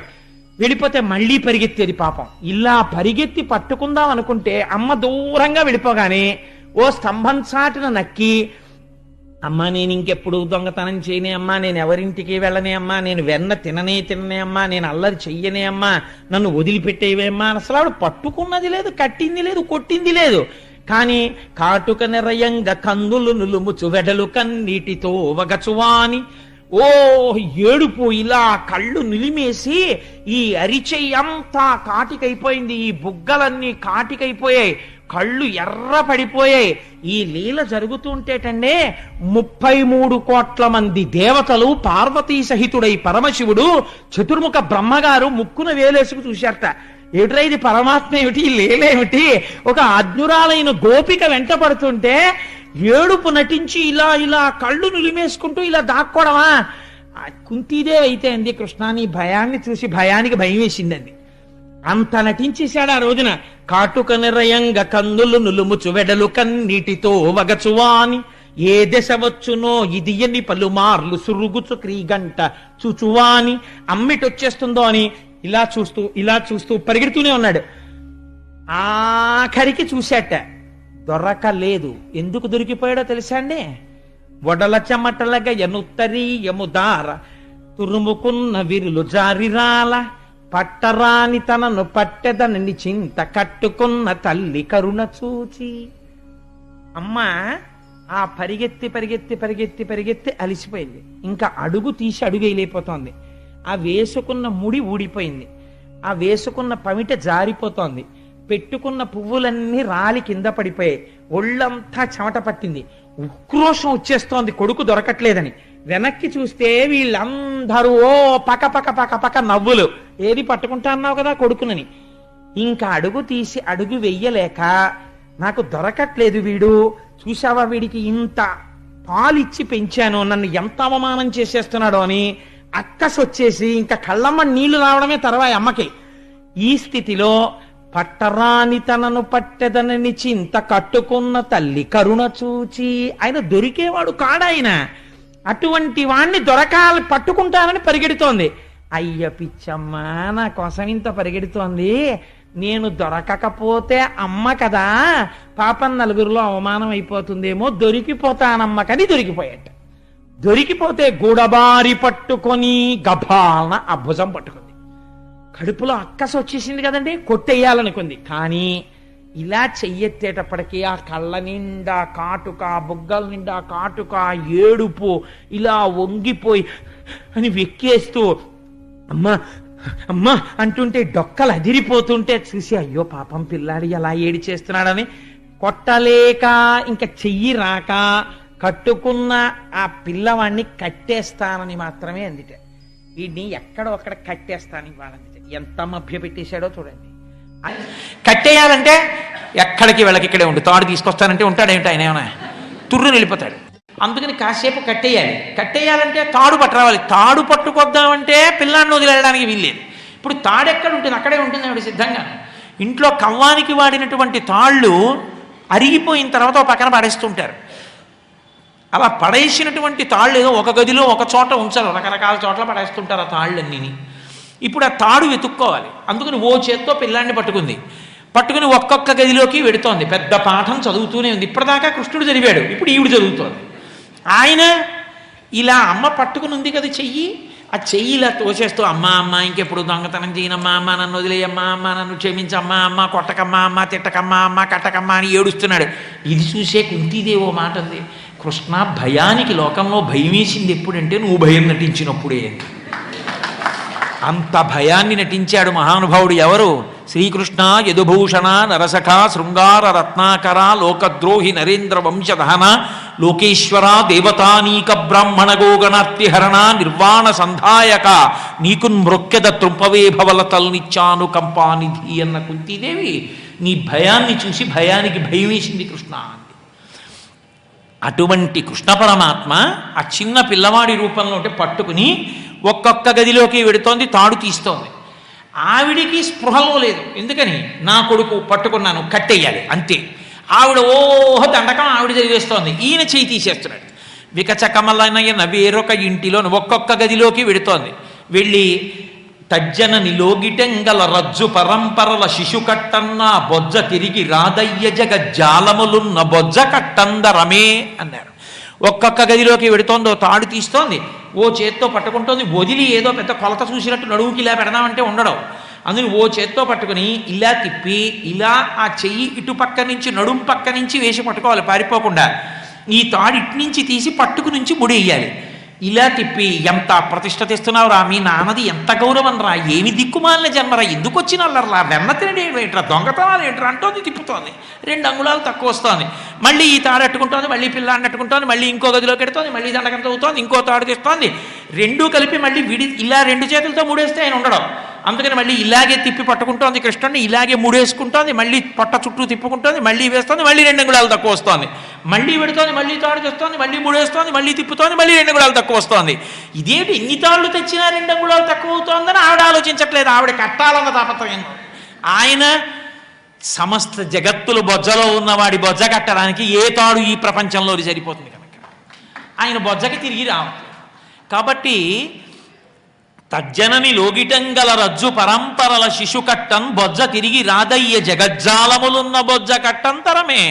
సాధ్యమా కట్టడం? కట్టలేకపోతోంది. ఈ ప్రయత్నంలో పిల్లాన్ని పట్టుకుంటోంది, వెడుతోంది, తాళ్ళు తెస్తోంది, ముళ్ళేస్తోంది, చుట్టూ తిప్పుతోంది. ఆవిడంత కష్టపడిపోతుంటే ఒడల చెమటలగ ఎనుత్తరీయము జారతురుముకున్న విరులు జారిరాల పట్టరాని తనను పట్టెతనని చింత కట్టుకున్న తల్లి కరుణ చూచి. ఆవిడికి ఒళ్ళంతా చెమట పట్టింది, వేసుకున్నటువంటి పవిట జారిపోతోంది, కొప్పు ఊడిపోయింది, సిగలో ఉన్న పువ్వులన్నీ కింద పడిపోయాయి. ఇవన్నీ చూశాడు. అయ్యో పిచ్చి తల్లి, నేను కొడుకుని అనుకుంటోంది, నన్ను కట్టాలనుకుంటోంది. ఇవాళ ఈ అమ్మ ప్రేమకి నేను కట్టుబడిపోతున్నాను అన్నాడు. అని 2 ముళ్ళు వేయించుకుని కట్టుబడిపోయాడు. చిక్కడు సిరికౌగిటిలో చిక్కడు సనకాది యోగి చిత్తాబ్జములన్ చిక్కడు శృతిలతి కావళి చిక్కెనతడు లీల తల్లి చేతన్రోలన్. ఆయన చిక్కడు శృతిలతికావళి ఆయన వేదమంత్రముల యొక్క సమూహములకు లొంగేటటువంటి వాడు కాడు. ఆయన చిక్కడు సిరి కౌగిటిలో లక్ష్మీదేవి కౌగిటికి చిక్కనటువంటి వాడు. ఆయన సనకాది యోగుల యొక్క చిత్త పద్మముల యందు దొరికేటటువంటి వాడు కాడు. అటువంటి వాడు ఒక అమాయకురాలైనటువంటి గోపకాంత నా కొడుకు అన్న భావనతో కట్టెయ్యాలనుకున్నప్పుడు లొంగిపోయాడు. లొంగిపోయి కట్టబడ్డాడు. ముళ్ళు వేసి తాడు యొక్క రెండవ కస తీసుకెళ్ళి ఒక కొయ్య రోటికి వేసి కట్టేసింది. ఒక ఏనుగు గున్న, చిన్న గొన్నేనుగు పిల్ల ఆడుకుంటే ఎలా ఉంటుందో అలా నేల మీద పాకుతూ అమ్మ వంక చూసి భయంతో ఏడుస్తున్న వాళ్ళ ఉన్నాడు. అమ్మ చూసి, ఇప్పుడు నిన్ను కట్టి పడేశాను కదా, ఎక్కడికి పోతావో ఎలా అల్లరి చేస్తావో చూస్తాను అని లోపలికి వెళ్ళిపోయింది. ఆయన ఆ రోటికి కట్టబడ్డాడు. పోతన గారు అన్నారు, జ్ఞానులచే మౌనులచే యోగులచే యోగ సంవిధానులచే తన్ పూని నిబద్ధుండగునే శ్రీనాథుడు భక్తియుతులచే తన్బోలన్. మౌనంతో ఉండేటటువంటి వాళ్ళకి, జ్ఞానులకు, యోగ సాధన చేసిన వాళ్ళకి కూడా చిక్కనటువంటి పరమాత్మ భక్తి భావన ఒక్కటి. ప్రేమ అన్న మాటకి మారుపేరు భక్తి. అది ఒక్కొక్కరి యందు అన్వయమైనప్పుడు ఒక్కొక్క మాటగా మారిపోతుంది. ఎవరో ఒక దీనుడి వంక నేను ప్రేమ ప్రకటించాననుకోండి దయ అంటారు. పెద్దల పట్ల ప్రేమ చూపించాననుకోండి గౌరవము అంటారు. నేను నా సాటి వారి పట్ల ప్రేమ చూపిస్తే మర్యాద అంటారు. నా బిడ్డల పట్ల చూపిస్తే వాత్సల్యము అంటారు. అదే నేను పరమేశ్వరుడి పట్ల ప్రేమ అభివ్యక్తం చేస్తే భక్తి అంటారు. కాబట్టి ఆమె కొడుకు అని ప్రకటించిన ప్రేమ భక్తియే, భగవంతుడి పట్ల అన్వయం అయింది. కాబట్టి ఇప్పుడు ఆ భక్తికి కట్టుబడిపోయాడు. భక్తికి ఈశ్వరుడు కట్టుబడిపోయినట్టుగా దేనికి కట్టుబడడం. 2 అంగుళాలు తక్కువ వస్తూ ఉంటుంది ముడి వేసినప్పుడు. ఏమిటా 2 అంగుళాలు అంటే దామోదర లీల యందు చాలా గొప్ప విషయం అది. ఏమిటా 2 అంగుళాలంటే నేను కడుతున్నానన్న భావన, నేను కట్టడానికి ఒక సాధనం ఉన్నది అన్న భావన. ఈ 2 ఉన్నంతకాలం పరమేశ్వరుడు వశుడు కాడు. నేను ఇదిగో ఇది చేస్తున్నాను కాబట్టి భగవంతుడు నాకు వశుడవుతాడు, అది లేదు లోకంలో. నేను అన్నది అదుపు తప్పిపోవాలి, ఆనందం పొందేయాలి. ఆ నేనన్న మాట విస్మరణ పొందాలి. విస్మరణ పొంది ఆనందాశ్రువుల యందు లయం అయిపోవాలి. అంటే మీరు నేను అన్న మాట పట్టుకున్నారో లేదో, నేను పూజ చేసుకుంటున్నాను అనుకోండి. పూజ చేసుకునేటప్పుడు అథాంగ పూజ అని చేస్తాం. ఏదో పాదౌ పూజయామి, గుల్భౌ పూజయామి అని వరుసగా చీలమండలు, మోకాళ్ళు, ఆ తర్వాత ఊరూం పూజయామి, కటిం పూజయామి, నడు నాభిం పూజయామి, బొడ్డు, ఉదరం పూజయామి, కడుపు, వక్షస్థలం పూజయామి, స్కందౌ పూజయామి, భుజాలు, హస్తౌ పూజయామి, చేతులు, కంఠం పూజయామి, ఓష్ఠే పూజయామి, గడ్డం, ఆ పైన పెదవులు, ఆ పైన నాసికాం పూజయామి, ఆ పైన నేత్రే పూజయామి. మెల్లిగా ఒక్కొక్క పువ్వు కంటికి తగల్చి వదిలేయడం. ఆ తర్వాత కర్ణౌ పూజయామి, చెవులు, ఆ తర్వాత శిర పూజయామి, తల మీద, ఆ తర్వాత పళ్ళెం పట్టుకుని పైకి లేచి సర్వాంగణ్యాన్ని పూజయామి, పైనుంచి పోస్తే మళ్ళీ అంత వేగంగా పువ్వులు పడిపోతుంటే తల, కళ్ళు, ముక్కు, నుదురు, ఆయన యొక్క పెదవులు, భుజాలు, వక్షస్థలం, ఆయన యొక్క కడుపు, నాభి, ఆ నడుము, ఆయన యొక్క తొడలు, మోకాళ్ళు, ఆయన యొక్క చీలమండలు, పాదాలు, వేళ్ళు, గోళ్ళు, నాకు అంత పువ్వులతో అంత వేగంగానూ మనసులో కనపడాలి.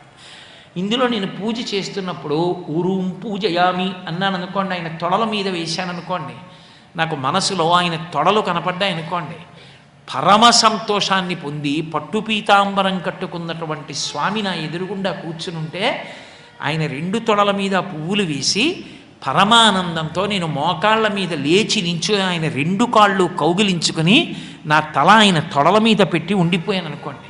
ఇప్పుడు పరమానందంలో నాకు దేహస్మృతి పోయి నేనన్న భావన పోయి కందుల వెంట ఆనంద భాష్పాలు కారిపోతున్నాయి అనుకోండి. ఇప్పుడు నేనన్న భావన, కట్టడానికి ఒక ఉపకరణమన్న భావన 2 లుప్తమైపోయిన చోట ఈశ్వరుడు నాకు లొంగిపోయాడు తప్ప, నేను చేస్తున్నానన్న భావన నా యందు ఉన్నంతకాలం, నేను ఉపకరణాన్ని వాడుతున్నానన్నంతకాలం అసలు ఆయన యందు నేను లయమవను. 3 ఒకటి కావు ధ్యానంలో. ధ్యానం చేసేవాడు, ధ్యానము చేయబడుతున్నది, ధ్యానము 3 ఏకమవ్వాలి. అవవు. ఈ ప్రక్రియ నిరూపించడం 2 అంగుళాలు తక్కువ కావడం భక్తికి పరాకాష్ఠ. ఒంటి మీద మచ్చ లేనటువంటి వాళ్ళకి మచ్చ వస్తే లోకం కోసమే వచ్చింది శివకేశవులకు. శివుడికి కంఠానికి మచ్చ వచ్చింది లోకం కోసం హాలాహల భక్షణం చేస్తే. మచ్చలేనటువంటి విష్ణువు యొక్క నడుముకి మచ్చ పడింది. మొల్తాడు అదే పనిగా కట్టుకుంటే మొల్తాడు మచ్చ పడ్డట్టుగా మచ్చ ఎందుకు పడింది అంటే అమ్మ కట్టిన తాడు ఉరుసుకోవడం వల్ల మచ్చ పడింది. భక్తి అన్న పాశముల చేత కట్టబడే లక్షణం ఉన్నవాడని నిరూపించాడు విష్ణువు. దేనికిలైనా లొంగనేమో కానీ భక్తికి వశుడనైపోతాను. ఏమిచ్చావన్న దానికి కాదు నేను లొంగేది, నువ్వు ఎంత భక్తితో ఉంటావన్న దానికి నేను వశుడనవుతాను. అందుకే మీరు చూడండి, దామోదర అన్న నామం అందుకే అంత గొప్పదైంది. దక్షిణాయనం ఉపాసన కాలం అని నేను మీతో మనవి చేశా. కార్తీక మాసం దగ్గరికి వచ్చేటప్పటికీ కార్తీక దామోదరుడు అన్న పేరుతో విష్ణువుని ఆరాధిస్తాం. అంటే కేవలము భక్తికి మాత్రమే వశుడయ్యేటటువంటి వాడివి తప్ప నేను తెల్లవారకట్ట లేచి స్నానం చేశానని నేనేదో అవుని దీపం పెట్టానని నాకు లొంగిపోయేవాడివి కాదు. భక్తికి లొంగిపోతావు. ఆ భక్తి నాకు ఇమ్మని కూడా ఆయన్నే అడగాలి. ఎంత వశుడవుతాడంటే భక్తికైనా. నేను మీకు ప్రత్యేకించి కృష్ణపరంగానే ఒక దృష్టాంతం చూపిస్తాను. దామోదరుడని కట్టబడడానికి కారణం అది. ఇది కృష్ణావతారములో ఆద్యంతముల యందు ప్రకాశించింది. మహాభారత యుద్ధం ప్రారంభం అవుతుంటే భీష్మాచార్యుల వారు కౌరవ సైన్యానికి సర్వసైన్యాధిపతి. శ్రీకృష్ణ పరమాత్మ ప్రతిజ్ఞ చేశాడు అని చెప్పారు భీష్ముడి దగ్గరికి వచ్చి. ఏమని ప్రతిజ్ఞ చేశాడు అని అడిగాడు. ఆయన ఆయుధం పట్టట, కేవలము అర్జునుడికి సారథ్యం చేస్తాట. భీష్ముడు అన్నాడు, భీష్ముడు పరమభక్తుడు, విష్ణువు యొక్క తత్వము తెలుసున్న 12 మందిలో ఒకడు భీష్ముడు.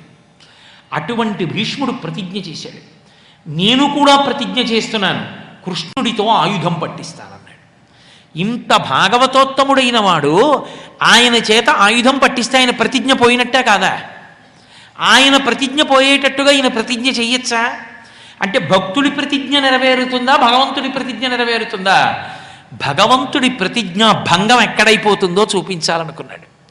అనుకుని యుద్ధం ప్రారంభమైంది. అర్జునుడు రథంలో ఉన్నాడు, కృష్ణ పరమాత్మ సారథ్యం చేస్తున్నారు. పూచిన మోదుగు చెట్టు ఎలా ఉంటుందో అలా కొట్టాడు అర్జునుడిని భీష్ముడు. భీష్ముడు ధనస్సు పట్టుకుని ఉండగా ఎవరు నిగ్రహించలేరు. స్వచ్ఛంద వరం ఉన్నవాడు, మహానుభావుడు. ఒంటి నిండా నెత్తురే.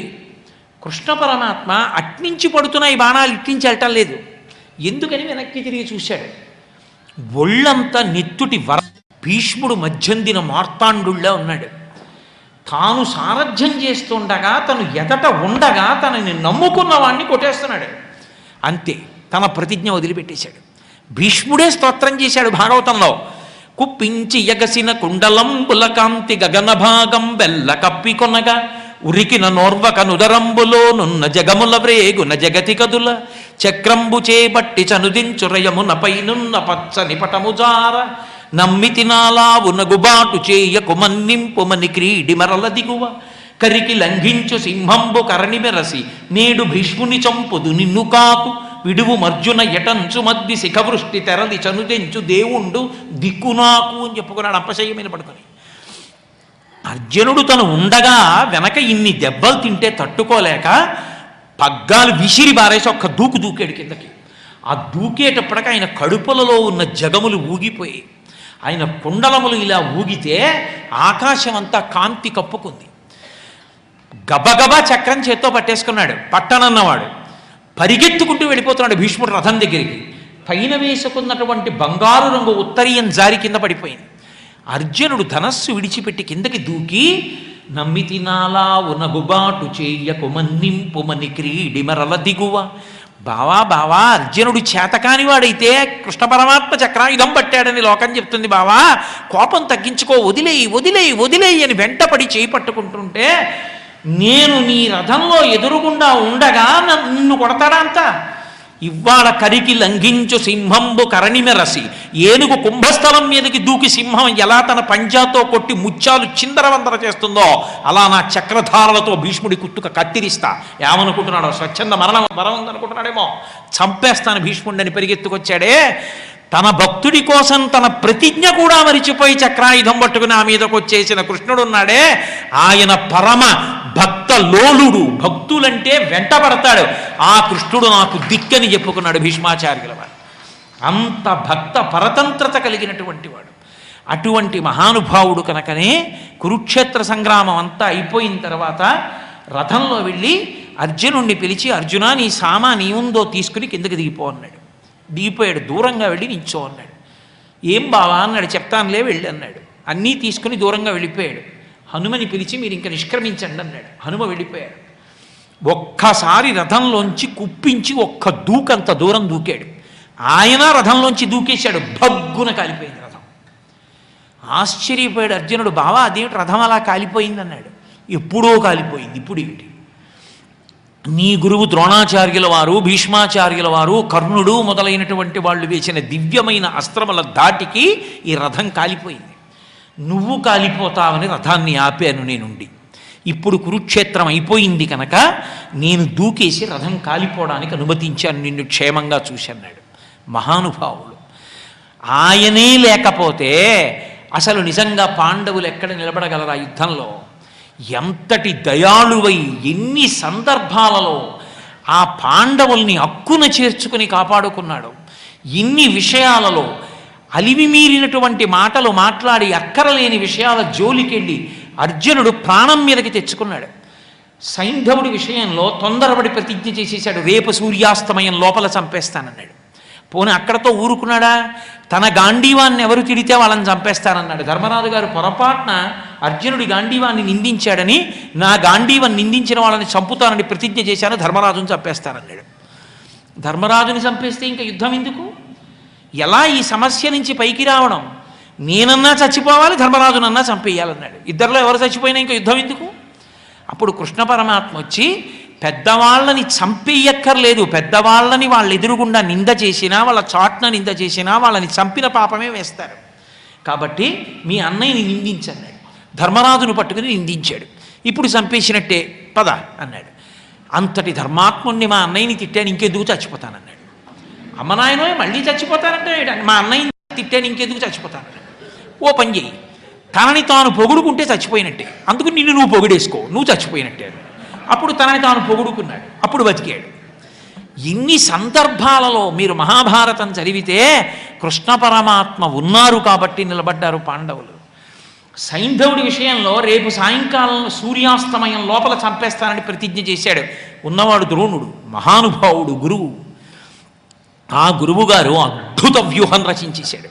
ఎంత వెనక్కి పెట్టాడంటే సైంధవుణ్ణి, అసలు సైంధవుడు ఉన్న దరిదాపులకి సూర్యాస్తమయం వేళకి అర్జునుడు వెళ్ళలేదు. అంత పెద్ద వ్యూహరచన చేశాడు. దాన్ని భేదించలేకపోయాడు అర్జునుడు. అయిపోయింది, సూర్యాస్తమయానికి వేళ అయిపోయింది. అది అయిపోయిందా, అర్జునుడు శరీరం విడిచిపెట్టేయాలి. సైంధవుణ్ణన్నా చంపుతాను, నేనన్నా చితిలో ప్రవేశిస్తానన్నాడు. వెంటనే అర్జునుణ్ణి రక్షించడం కోసమని ఒక మాయామేఘాన్ని సృష్టించి సూర్యుడికి అడ్డుపెట్టాడు. సూర్యాస్తమయం అయిపోయింది అని ఎవరో కేకేశారు. అంతే, అమ్మయ్యా అయిందా అని సైంధవుడు తలెత్తి చూశాడు పైకి. వెంటనే మేఘాన్ని పక్కకి తీసి, అడిగో కనపడుతున్నాడు, కొట్టే సైంధవుడిని అన్నాడు. బాణం వేసి కొట్టాడు, తల తెగిపోయింది. ఆ తల ఎవరు కొట్టాడో వాడు చచ్చిపోతాడు, వాడి తల 1000 వక్కలైపోతుంది, నీ తల తెగిపోతుంది. అందుకని కింద పడకుండా బంతులాడు పాశుపతాస్త్రంతో అన్నాడు. పాశుపతాస్త్రం వేసి బంతులు ఆడుతూనే ఉన్నాడు. అలాగా ఎంతసేపు బంతులాడినిలా ఈ తలకాయతో ఎప్పుడు కింద పడాలన్నాడు. అది పాశుపతాస్త్రం కనుక సంకల్పం చేసి హిమాలయ పర్వతాలలో ఇతనిని కన్న తండ్రి తపస్సు చేస్తున్నాడు, అతని ఒళ్ళో పడేటట్టు కొట్టన్నాడు. ఆయన ఒళ్ళో పడేటట్టు కొట్టాడు. ఆయన తపస్సులో ఉన్నాడు, ఒళ్ళో పడింది తల. కళ్ళు తెరిచి చూశాడు, తల ఒకటే ఉంది. తలని కింద పడేశాడు. ఎవడు తల కింద పడేటట్టుగా కొడతాడో వాడి తల 1000 వక్కలవుతుంది, తండ్రి తల 1000 వక్కలైపోయింది. ఎందుకు అలా అయిందని అడిగాడు అర్జునుడు. వాడి తండ్రి, ఆ పిల్లవాడు పుట్టినప్పుడు అశరీరవాణి పలికింది, వీడి తల తెంపేటటువంటి వాడు ఒకడు పుడతాడు అని. తండ్రి కొడుకు మీద వ్యామోహంతో ఒక మాట అన్నాడు, ఎవడు వీడి తల తెంపుతాడో వాడి తల 1000 వక్కలైపోతుంది అన్నాడు. కాబట్టి నువ్వు తెంపేస్తే, నువ్వు పడగొట్టేస్తే ఆ తలని, నీ తల 1000 వక్కలైపోతుంది. శాపం ఇచ్చిన వాడే కింద పారేస్తే వాడి తల 1000 వక్కలైపోతుంది, అది వాడి ఒళ్ళో పడెట్టుకోవటమన్నాను అన్నాడు. నిజంగా మహానుభావుడు, త్రికాల వీధి కనుక, అన్ని తెలిసున్నవాడు కనుక, పరమ భక్తికి వశుడైపోయినవాడు కనుక ఆ భక్తికి వశుడై సర్వకాలముల యందు పాండవులను ఆదుకున్నాడు కనుక దాని వలన పాండవులు మహాభారతంలో రక్షింపబడ్డారు తప్ప, లేకపోతే ఆయన భక్తపరతంత్రుడు కాకపోతే, భక్తికి కట్టబడ్డవాడు కాకపోతే అసలు మహాభారత యుద్ధంలో అంత పెద్ద కౌరవ సైన్యం యొక్క పీచ మణచడం అంత తేలికైనటువంటి పనే.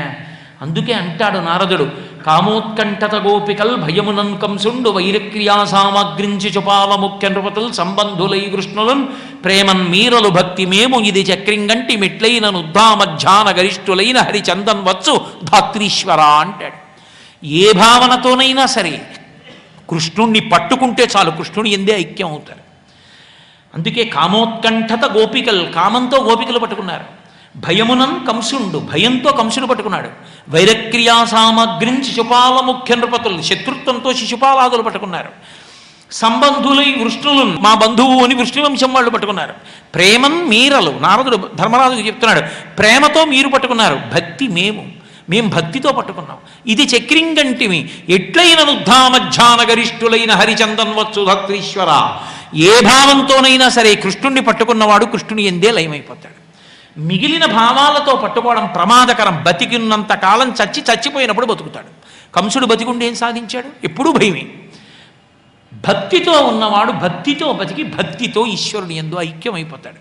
అందుకే భక్తి ఎప్పుడూ కూడా ఉండవలసినటువంటి లక్షణం.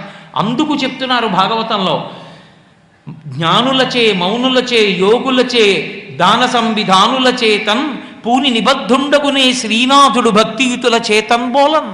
భక్తియుతుల చేత కట్టబడినట్టుగా ఆ కమలలోచనుడైనటువంటి కృష్ణుడు ఎవరి చేత కట్టబడతాడు? అమ్మ రోటికి కట్టేసింది, లోపలికి వెళ్ళిపోయింది. ఇక్కడ ఏమీ తెలియని పిల్లవాళ్ళ ఆడుకుంటూ 2 మద్ది చెట్ల మధ్యలోకి ఆ రోటిని లాక్కెళ్ళాడు. ఆ 2 మద్ది చెట్లు ఈ రోటి చేత బాగా కొట్టబడ్డాయి.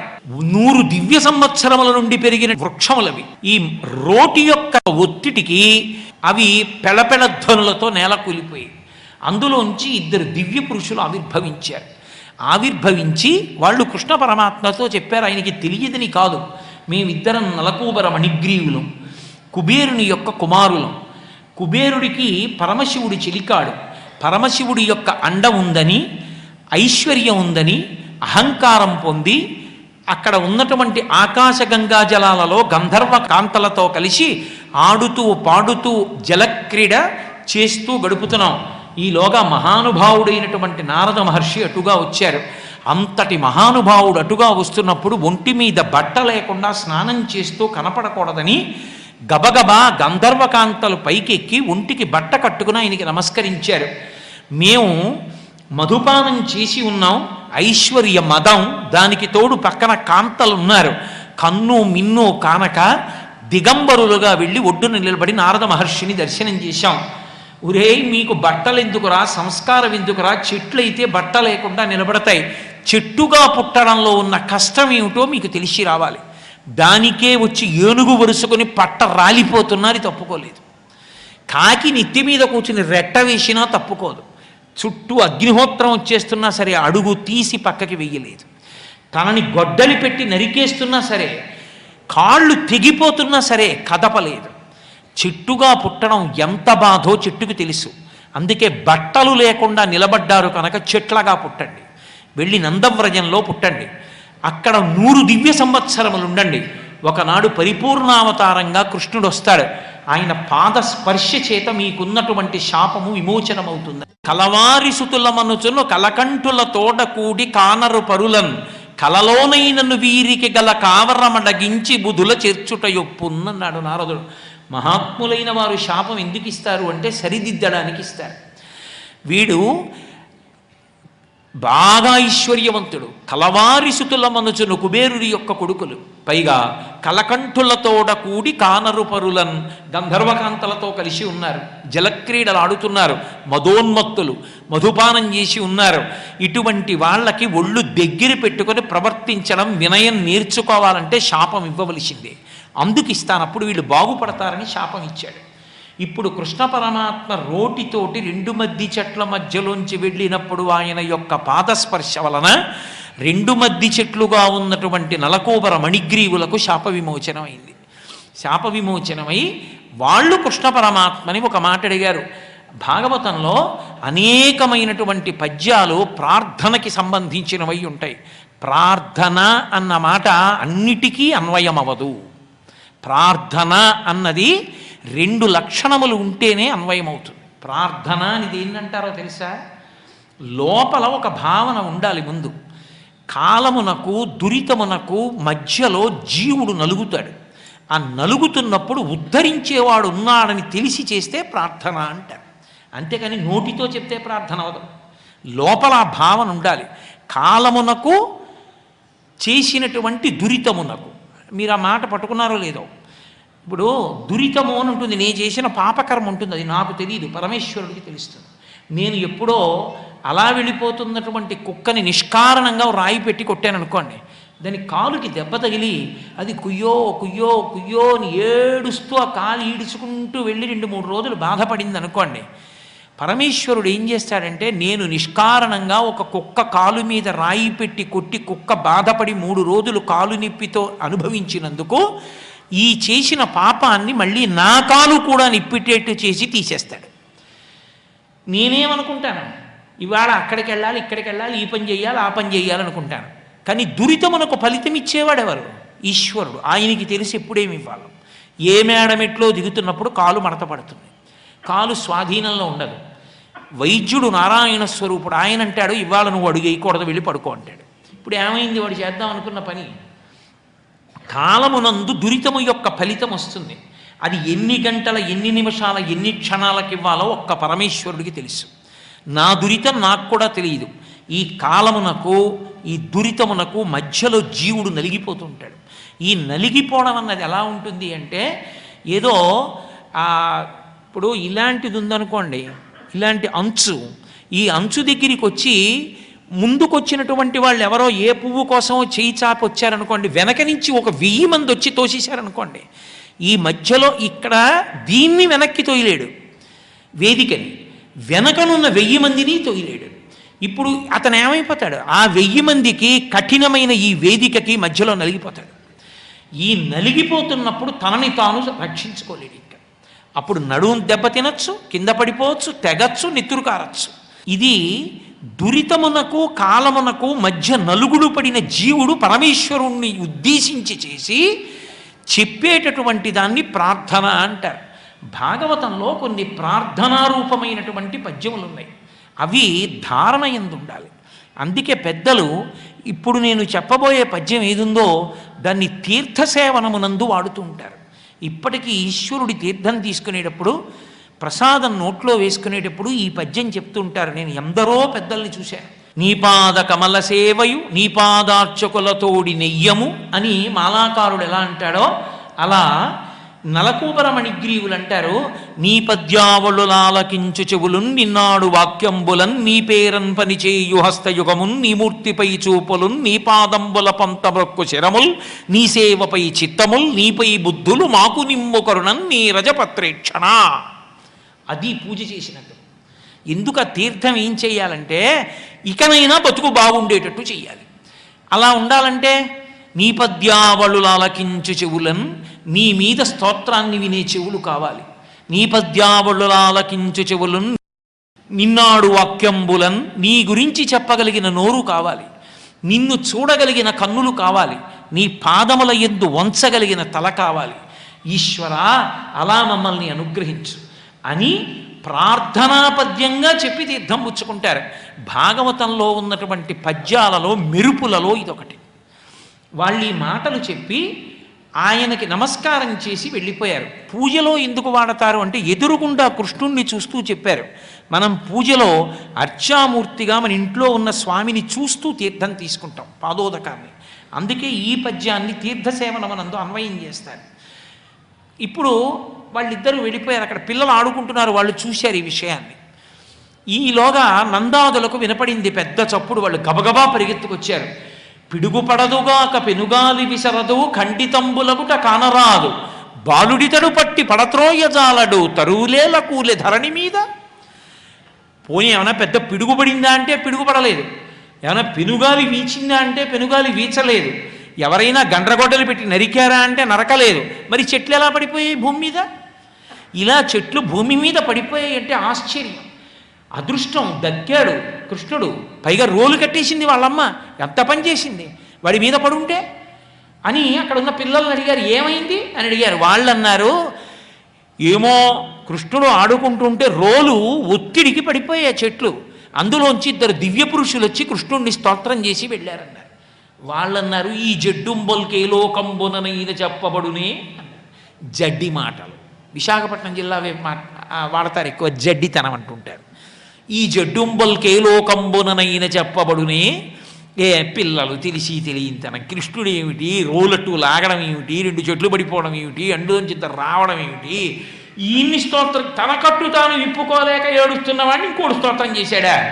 ఇంతకన్నా నమ్మడానికి ఏమైనా ఉంటుందా అనుకుని, పెద్దవాళ్ళ యొక్క పాండిత్యం అలా ఉంటుంది.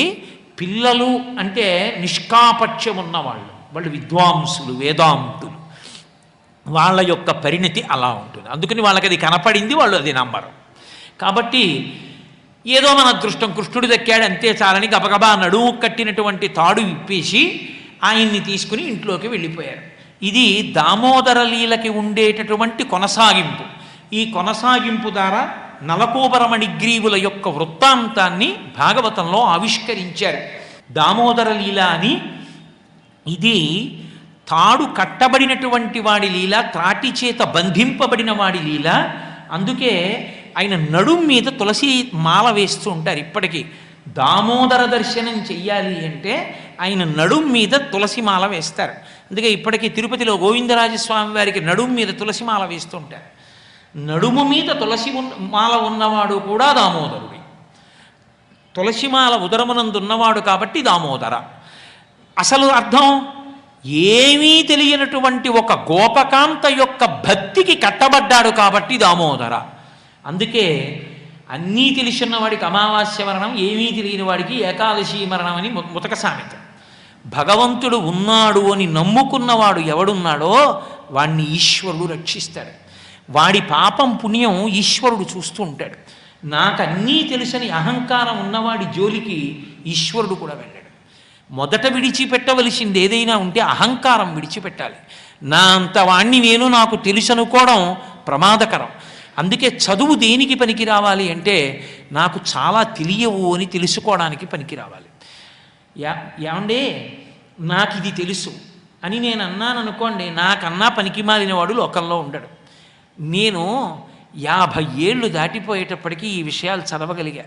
ఇంకా నేను చదవవలసినవి ఎన్ని భాండాగారాల పుస్తకాలు ఉన్నాయో, ఇన్ని విషయాలు ఉన్నాయో. అసలు నాకు తెలిసున్నది ఏ పాటి, ఏం తెలుసు నాకు?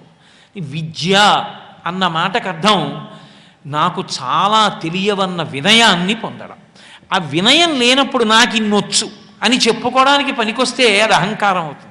నాకు చాలా తెలియవని తెలుసుకోవడానికి అది పనికొస్తే అది నిజమైన విద్య అవుతుంది. అందుకే ఆయనని నమ్మి భక్తితో ఉన్నవాడు నడుస్తున్నప్పుడు వాడు పాపం చెయ్యకుండా ఆయనే చూసుకుంటూ ఉంటాడు. వాడికి వేదం తెలుసా, వాడికి వేదం తెలియదా అన్నదానితో ఉండదు. వాడు పాపంలో ఉంటే వాడిని పాపంలోంచి ఆయన ఉద్ధరిస్తాడు, దాని జోలికి వెళ్ళకురా అని తప్పిస్తాడు. వాడు దూరంగా పోయిన అది మంచిదైతే ఆ మంచి పని వాడితో చేయిస్తాడు. అందుకే అన్నిటికన్నా ఉండవలసినది ఏది అంటే భగవానుని యందు భక్తి ఉండాలి. ఆ భక్తి ప్రయత్నపూర్వకంగా ఆర్ద్రతతో సంపాదించుకోవాలి. అది ఎందుకు వస్తుందండి భక్తి అంటే? నేను మీతో ఒక్క మాట చెప్తాను. నన్ను కన్న తల్లి కాబట్టి ఆవిడ నా ఎదురుగుండా ఉంటే భక్తి. నన్ను కన్న తండ్రి భక్తి. నాకు విద్య చెప్పిన గురువు, అందుకని మా గురువు గారి పట్ల భక్తి. భగవంతుడి పట్ల ఎందుకు నేను భక్తితో ఉండాలి? ఒక్కటే కారణానికి భక్తితో ఉండాలి. అసలు ఆయన చెయ్యనిది ఏముంది నేను భక్తితో ఉండకపోవడానికి? నేను తిని పడుకుంటే జీర్ణం చేసేవాడు ఆయన, నా రక్తాన్ని కలిపేవాడు ఆయన, నా ఊపిరి తీసేవాడు ఆయన, నా రక్తపోటుని నియంత్రిస్తున్నవాడు ఆయన, నా గుండె కొట్టుకునేట్టు చేస్తున్నవాడు ఆయన, నాలోని మేధాశక్తి ఆయన, నా వాక్కులు ఆయన, నేను నిలబడడానికి భూమి ఆయన, నేను తిన్న అన్నం పచనం అవ్వడానికి అగ్ని ఆయన, నా దాహం తీర్చిన నీళ్ళు ఆయన. నేను ఎన్నో గీతలు గీశాను పుట్టినప్పటి నుంచి, అవన్నీ చెరిగిపోయాయి. ఆయన ఏ ఉలితో గీశాడో ఆయన గీసిన గీతలు ఇలా ఉండిపోయాయి. ఆ మహాశిల్పిని ఇంత ప్రపంచాన్ని సృష్టించిన యజమానిని చూడాలన్న భావన ఆర్తిక అనుసంధానం చేసుకోవడం వల్ల భక్తి వస్తుంది తప్ప ముహూర్తాలు పెట్టుకుంటే భక్తి రాదు. ఈ కార్తీక మాసం నుంచి భక్తితో ఉండాలండి అంటే రాదు. అనుసంధానం చేసుకోవాలి. ఏ కారణానికి నీకు ఈశ్వరుడితో సంబంధం ఉన్నది గుర్తు పెట్టుకుంటే కృతజ్ఞతతో తల వంగిపోతుంది. అది భక్తి. ఆ భక్తి పండిన చోట తప్పు చెయ్యకుండా, తప్పు చేస్తే దూరం అవుతాడని తప్పు చెయ్యకుండా ఈశ్వరుడే రక్షించుకుంటుంటాడు తన వస్తువుని తాను.